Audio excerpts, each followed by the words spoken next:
अब वो दुखों के बारे में बताते हैं कि मनुष्य के जीवन में 5 प्रकार के दुख हैं, जिसमें से पहला अविद्या है, लैक ऑफ नॉलेज। दूसरा अस्मिता है, आईनेस, अहंकार का भाव। उसके बाद में राग है, बहुत ज्यादा अटैचमेंट। उसके बाद में द्वेष है, और उसके बाद में अभिनिवेश है, मृत्यु का डर।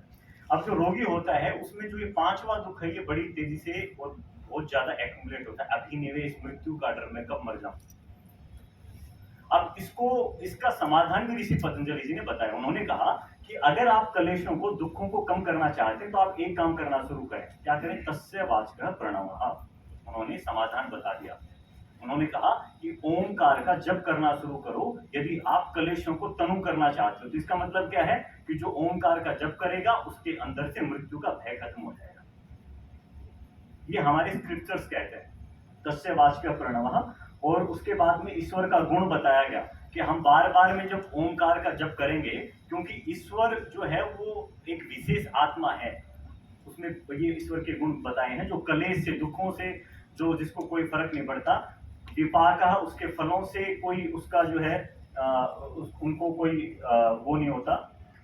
और उसके बाद में पुरुष विशेष ईश्वर, ऐसी आत्मा जिनमें ये सब गुण होते हैं, वो ईश्वर है, वो परमात्मा है। तो ये हमने स्क्रिप्चर्स में देखा कैसे जो है अलग अलग शास्त्रों में, वेदों में, उपनिषद में और योग दर्शनों में ओम के बारे में बताया गया। विशेष तौर पर यह बताया गया कि जीवन के सभी दुखों को दूर करने के लिए ओमकार का सहारा हमें लेना चाहिए। अब ये साइंटिफिक लिटरेचर है जिसपे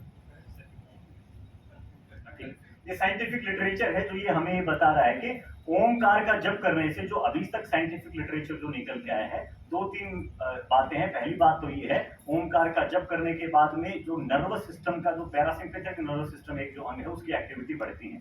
दूसरा ये है कि जो लिम्बिक कोर्टेक्स है, जो इमोशन स्ट्रेस के लिए रिस्पॉन्सिबल है, लिम्बिक कोर्टेक्स डीएक्टिवेशन करने का काम ओमकार चैंटिंग करती है। और तीसरा जो है वो ये है कि वैगस नर्व को एक्टिवेट करना, ये ओमकार की चैंटिंग से पॉसिबल है, संभव है। Next slide please.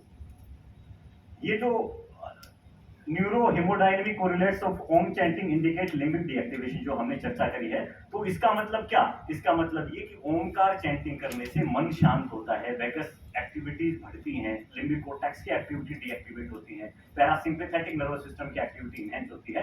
और ओवरऑल कैंसर जिस व्यक्ति को है, अगर वो ओमकार चैंटिंग स्टार्ट करते हैं तो उनके जो सिम्टम्स हैं, जो एडवर्स इफेक्ट हैं, तो उसको साइकोलॉजिकली उसको डिस्ट्रॉय कर रहे हैं और उनको फिर साइकोसोमेटिक डिसऑर्डर्स में बदल रहे हैं, और भी बीमारियों को, कोमोर्बिडिटी उनको हो रही है, उसको कम करने में ओमकार चैंटिंग एक बड़ी ही लाभप्रद पद्धति है। ये पीएनईआई का एक कॉन्सेप्ट है जिससे आप सभी परिचित हैं, psycho neuro endo immuno concept. जैसा विचार हमारा होगा, क्योंकि कैंसर में इम्यून सिस्टम जो है वो पूरी तरीके से प्रभावित हो जाता है, इम्यून सेल्स डिस्ट्रॉय हो जाती हैं।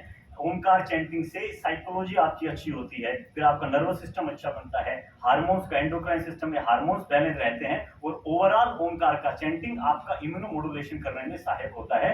आपके लिम्फोसाइट्स का, टी सेल्स, एनके सेल्स, इनकी एक्टिविटी को, शक्ति को बढ़ा के कैंसर सेल्स को इनगल्फ करने के लिए और उसके बढ़ोतरी को रोकने में जो है ओमकार चैंटिंग लाभप्रद है। इसी के साथ बहुत बहुत धन्यवाद आप सभी का। जय हिंद, जय भारत।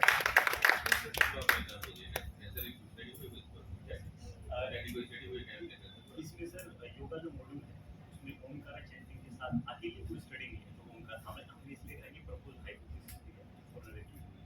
इसमें 2-3 योग के मॉड्यूल है, 2-3 चीजों को दिया गया है, तो हमने ओमकार चैंटिंग पर बात की है। तो सर व्हाट स्टडी हो गया कैंसर कोई